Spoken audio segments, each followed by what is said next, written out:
Olá! Hoje a gente vai mergulhar de cabeça num thriller psicológico que deixou todo mundo de queixo caído.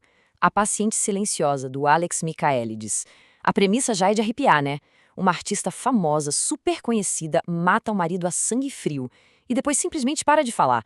Mas a grande sacada aqui não é nem o crime em si, é o silêncio que vem depois. E é esse mistério que a gente vai tentar desvendar hoje. E olha só, o livro já começa entregando a chave de tudo. Essa citação, essa epígrafe da tragédia grega Alceste já prepara o terreno. Uma pergunta com mais de 2000 anos, mas que é o coração de toda história. Fica claro desde o início. A questão aqui não é se ela cometeu o crime, mas por que ela se recusa a dizer uma única palavra sobre isso. O verdadeiro enigma é o silêncio. Então, a história nos joga bem no meio de um furacão na mídia. De um lado, a gente tem a Alicia Berenson, uma pintora de sucesso. Do outro, uma cena de crime chocante e um silêncio que ninguém consegue explicar. É, sem dúvida, a receita perfeita para uma obsessão nacional. Ok, vamos aos fatos. Esse é o ponto de partida, a verdade incontestável da história. O livro não questiona a culpa da Alicia. Ela e o Gabriel formavam aquele casal de artistas que parecia ter saído de uma revista, sabe? A imagem da perfeição em Londres. A grande pergunta que fica martelando é: o que faz um amor que parece perfeito terminar de um jeito tão violento? E os detalhes do crime, gente, eles dizem muito. Não foi um acidente, não foi um momento de descontrole. Amarrar alguém numa cadeira, 5 tiros no rosto. Isso mostra uma intenção, uma raiva fria, calculada, que precisa de uma explicação. Só que a explicação não vem, pelo menos não em palavras. E é aqui que a coisa fica realmente bizarra. O silêncio. Ela não se defende, não explica nada, não confessa verbalmente. Ela se apaga do mundo.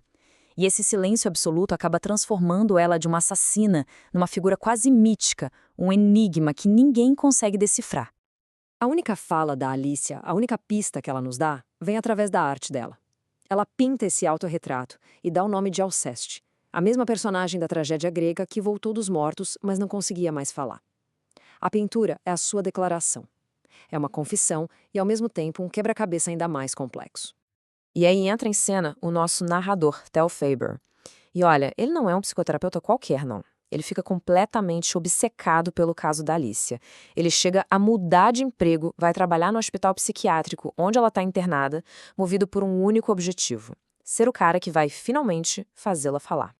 Desde o começo, o Theo faz questão de traçar um paralelo entre a dor da Alicia e o seu próprio passado sofrido.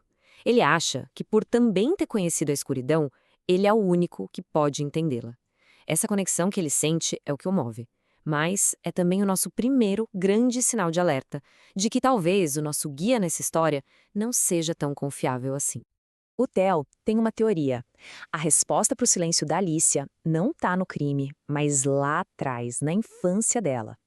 Então, ele começa a agir quase como um detetive, investigando, conversando com a família, com amigos, buscando a raiz do trauma que, para ele, definiu quem ela é. E o que ele encontra é devastador. Um momento que muda uma vida inteira.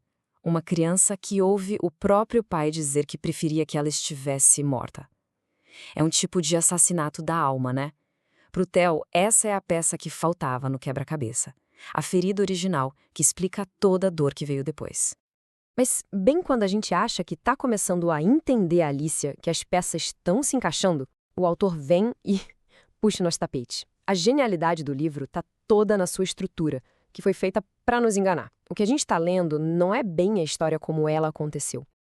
Em paralelo ao tratamento da Alicia, o Theo vai contando pra gente em detalhes sobre a crise no casamento dele. Ele descobre que a esposa, Kate, o está traindo e o mundo dele desaba. Essa história paralela nos faz sentir pena dele. Cria uma simpatia, sabe? O coitado do marido traído tentando curar outra alma ferida, enquanto ele mesmo fica cada vez mais obcecado em descobrir quem é o amante. Essa busca pelo amante misterioso consome o Theo. Ele passa a seguir a esposa pelas ruas de Londres, completamente cego pela dor, pela raiva. E a identidade desse homem é o ponto de virada, a peça que vai conectar tudo de um jeito que ninguém poderia imaginar. E aí vem a verdade como um soco no estômago. O amante que destruiu o casamento do tio era o Gabriel Berenson, o marido da Alicia. De repente, as duas histórias que pareciam correr em paralelo colidem. E feio, o nosso terapeuta não é só um observador, ele é a causa de toda a tragédia. E aqui está a grande sacada, a genialidade do autor. Ele brincou com o tempo o livro inteiro. A história do Theo sobre a traição da esposa não acontece no presente, enquanto ele trata a Alicia. Aconteceu no passado, antes do assassinato. A dor pessoal dele não era só um pano de fundo, era o prólogo, o que deu início a tudo. A verdade final, então, não vem da boca da Alicia. Vem do diário dela, que ela mesma entrega ao Theo durante a terapia. Que ironia, né? A ferramenta que ele achou que ia usar para decifrá-la acaba se tornando a prova do crime dele. A Alicia finalmente fala, mas com uma caneta. E nas páginas do diário, a gente finalmente vê o que aconteceu de verdade naquela noite, pelos olhos da Alicia. O Theo, mascarado, invade a casa deles. Ele não vai lá para matar, mas para aplicar uma tortura psicológica, forçando Gabriel a fazer uma escolha impossível na frente da esposa. E aí que o gatilho final é disparado. Gabriel, o homem que ela amava, basicamente a sentencia à morte para se salvar. É um eco perfeito e devastador do trauma da infância dela com o pai. É a mesma traição, a mesma sensação de abandono repetida. O assassinato, então, não foi por causa da traição. Foi por ter sido abandonada de novo por quem deveria protegê-la. Quando Alicia, já em terapia, começa a se lembrar daquela noite e o reconhece, Theo entra em pânico total. A máscara de terapeuta Boninho cai e o monstro aparece. Num ato de puro desespero, ele tenta silenciá-la para sempre, transformando uma sessão de terapia numa tentativa de assassinato. Mas Alicia, como a grande artista que era, já tinha preparado o seu ato final.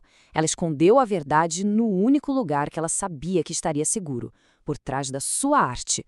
O diário, a sua voz escrita, estava lá, protegido pela sua voz pintada, esperando a hora de contar a história completa. E são essas algumas das últimas palavras que ela escreve. A revelação final. A Alicia, mesmo em coma, finalmente consegue falar. Ela aponta o dedo direto para o seu agressor, quebrando o silêncio de uma vez por todas e selando o destino do Theo. E a gente termina com essa pulga atrás da orelha. Uma pergunta bem perturbadora. A história toda que a gente leu foi contada pelo vilão.